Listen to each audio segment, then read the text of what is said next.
Bienvenue à tous, bienvenue à la Minute de l'expert Inoris. Aujourd'hui, Géraldine de Marseille nous pose une question sur la fiscalité et les avantages de se faire classer en meublé tourisme. Ramzi, tu peux nous éclairer? Oui, écoute, merci pour cette question. Les avantages pour se faire classer en meublé de tourisme, ils sont nombreux, on ne va pas tous les lister, mais peut-être qu'on peut en retenir deux qui sont super importants.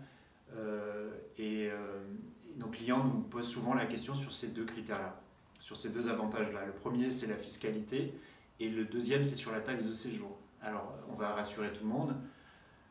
À partir du moment où on est un particulier et qu'on déclare ses revenus en micro BIC, automatiquement, lorsque vous faites classer en meublé de tourisme, vous obtenez un abattement fiscal à hauteur de 71% au lieu de 50% sur les revenus tirés de la location sur l'année de la déclaration d'impôt.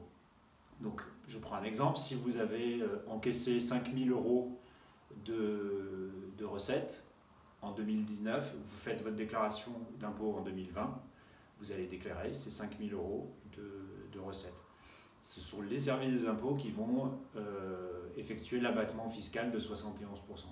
Du coup, vous serez redevable d'un impôt, non pas sur 100% des 5 000 €, mais sur les 29% résiduels après abattement. Et ça, c'est valable une seule année ou pendant la durée du classement des 5 ans? Alors, le classement, comme tu le dis, est valable pendant 5 ans, et pendant ces 5 années, vous êtes éligible à l'abattement fiscal de 71%. Et donc le deuxième avantage sur lequel on voulait apporter un éclairage, c'est la taxe de séjour. Donc la taxe de séjour, on est redevable d'une taxe de séjour lorsqu'on accueille des vacanciers dans son logement classé.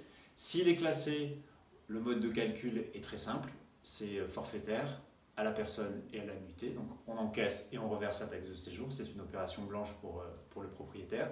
Par contre, si on n'est pas classé, c'est un pourcentage sur le chiffre d'affaires, sur les recettes que vous encaissez, et vous en êtes de votre poche sur une fourchette allant de 1 à 5% du chiffre d'affaires. Sachant que les destinations sont enclines à percevoir plutôt 5% que 1%.